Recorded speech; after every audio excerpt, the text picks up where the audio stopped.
Aloha, Earth family. My name is Sahara.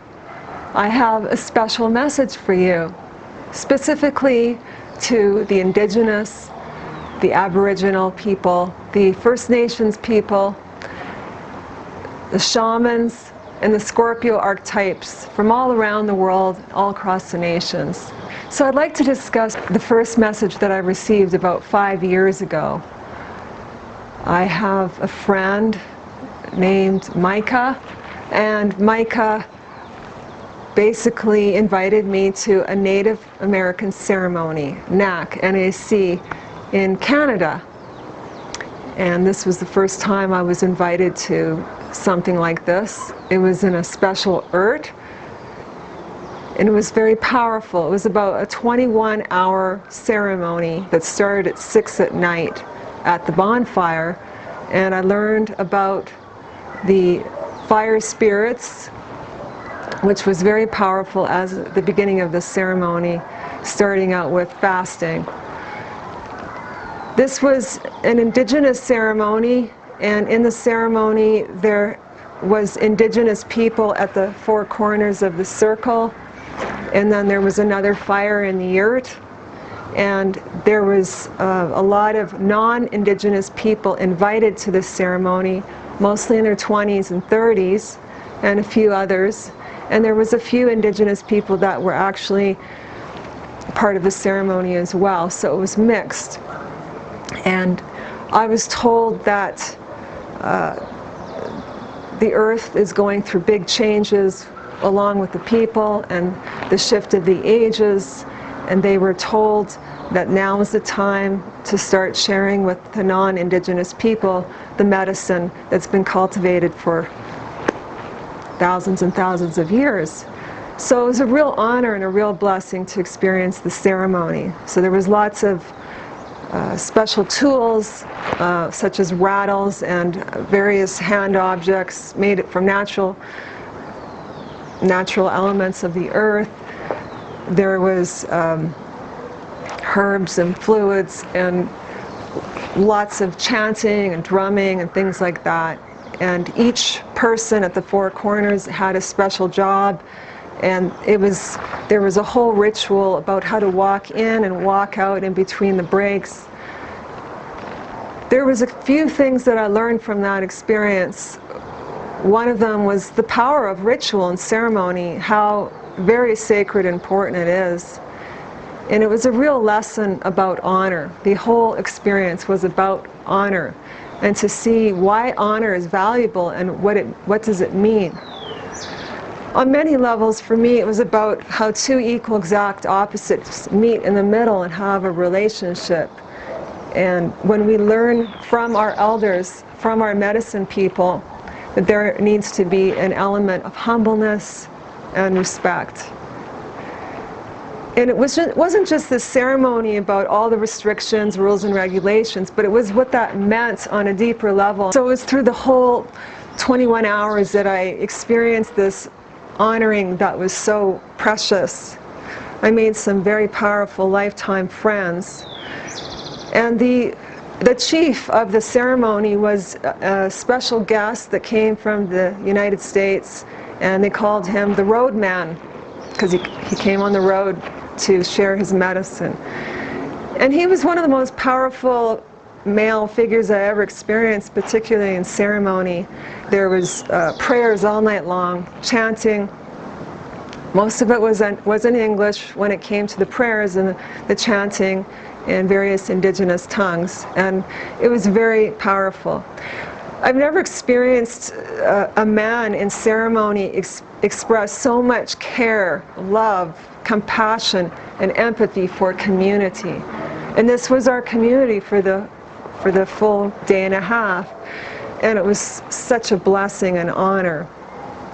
So there was a lot of tears from everyone, including the roadman and his two assistants side by side, sharing various forms of medicine with chanting and drumming. And there was a couple of indigenous women that presented the leaders from the feminine side, sharing prayers for family and community and for our circle. It was so incredibly beautiful.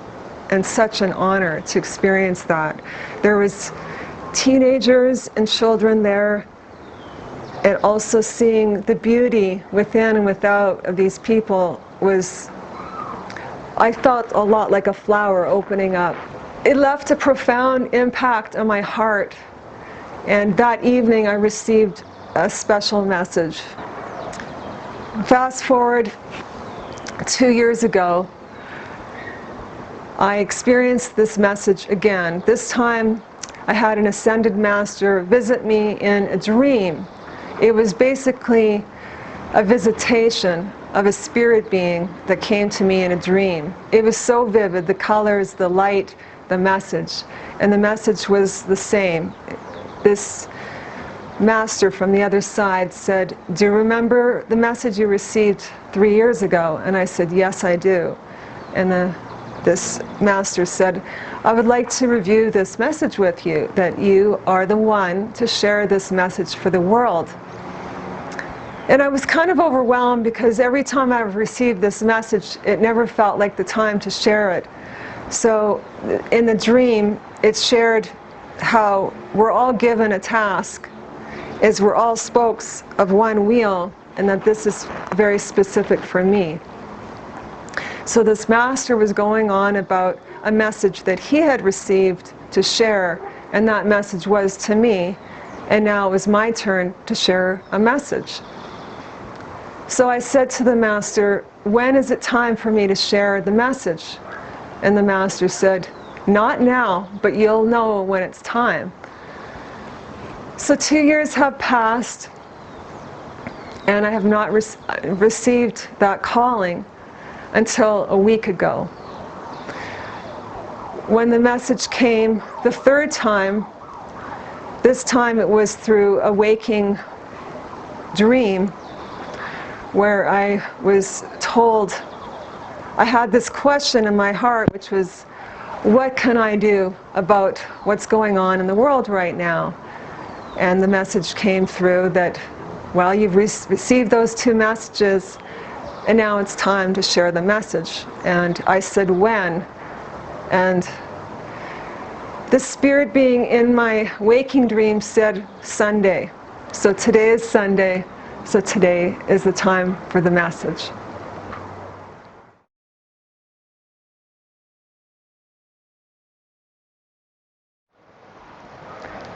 So why should you believe me, and who am I?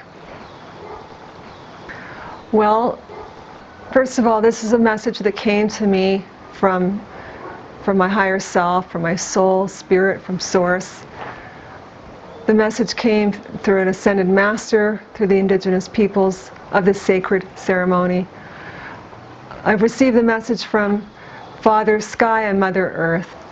Who am I? I'm someone that absolutely loves and adores indigenous people. I do. I always have. I have no indigenous blood in me. I want to get that straight.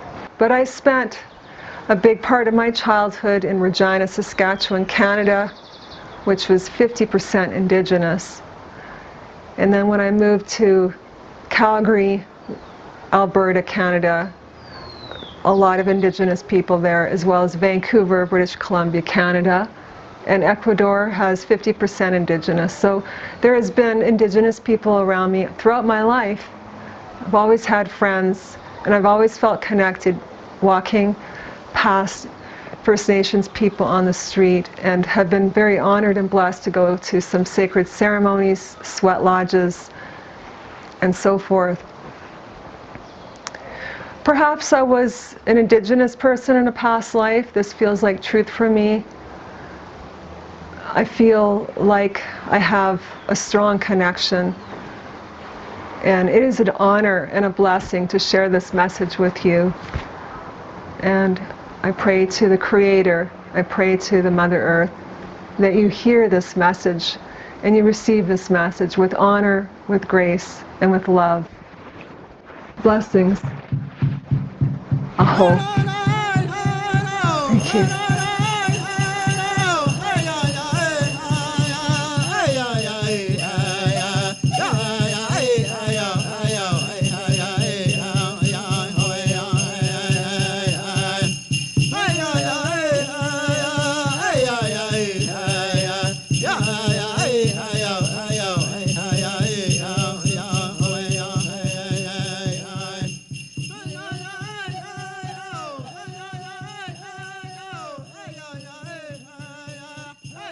Jai